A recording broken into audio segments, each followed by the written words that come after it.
What's up everybody, 40 the Broadway Saiyan here, and in this video, we're going to be taking a look at Gore Magala Ken, who is going to be an upcoming unit to Street Fighter Duel in participation with the Monster Hunter collab.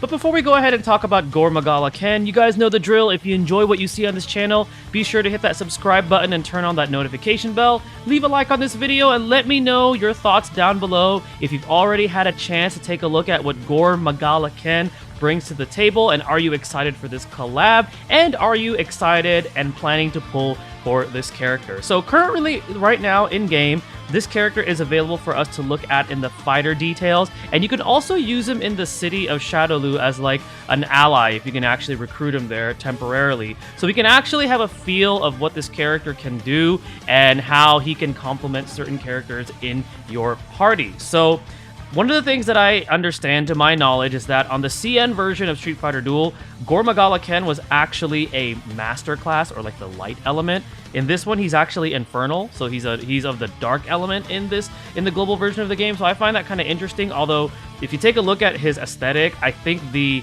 infernal class, or the infernal faction, actually fits him better. So that's kind of cool that they changed him up. So now we have an additional infernal unit added to the roster. One thing about this unit though is because this is a collaboration unit, and usually this is the case with collaboration units, they are limited time until they do come back. So if you want him even for just collection purposes, this is going to be probably your only chance to get him until they rerun this particular collaboration event.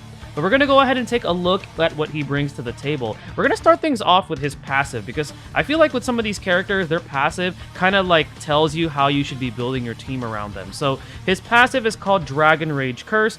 After the battle begins, Dragon Rage Curse appears every 25 seconds and lasts 15 seconds. So while this is active, all fighters, looks like all fighters, including our own, lose HP equal to 30% of Gore Magala Ken's attack every second, and this is true damage. So interesting. So is this kind of like a glass cannon sort of play?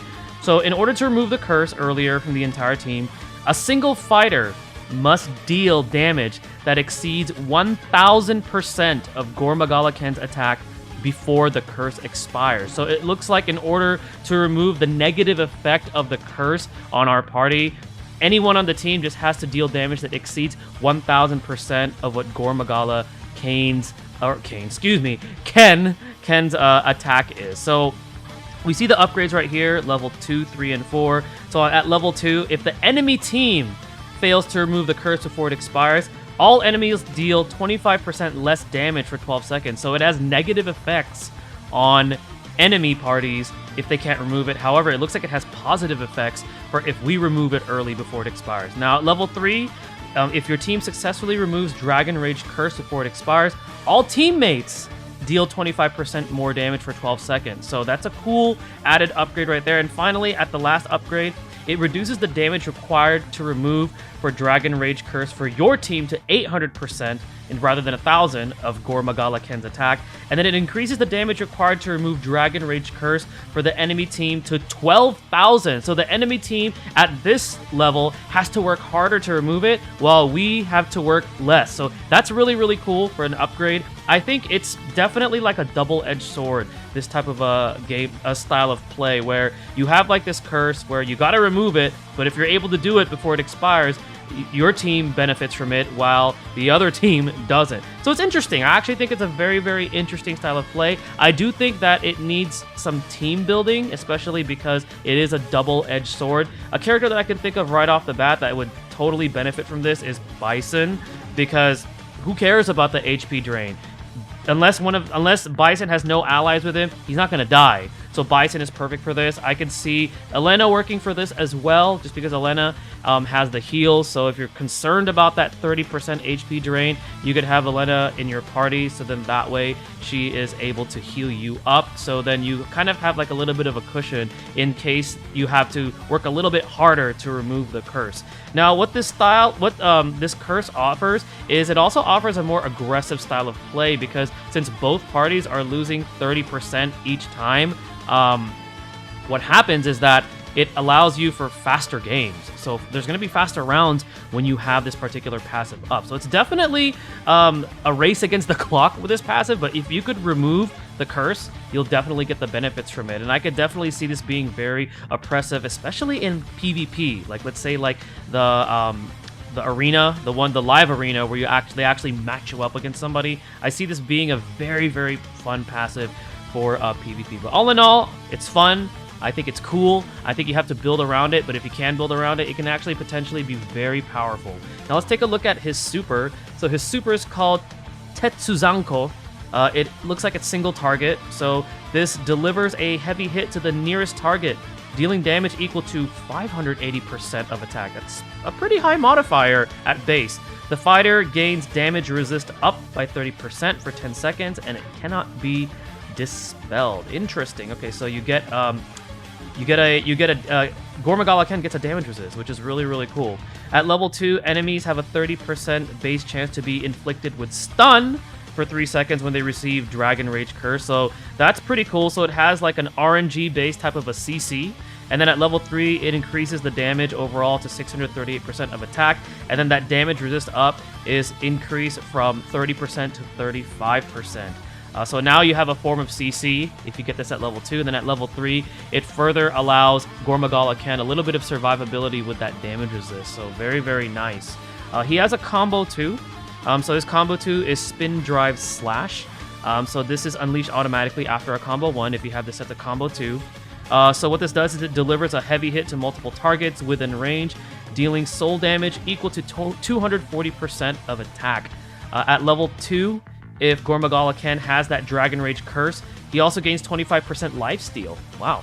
Well, he's performing the skill. So he has a little bit of self-sustain to help offset with a 30% drain.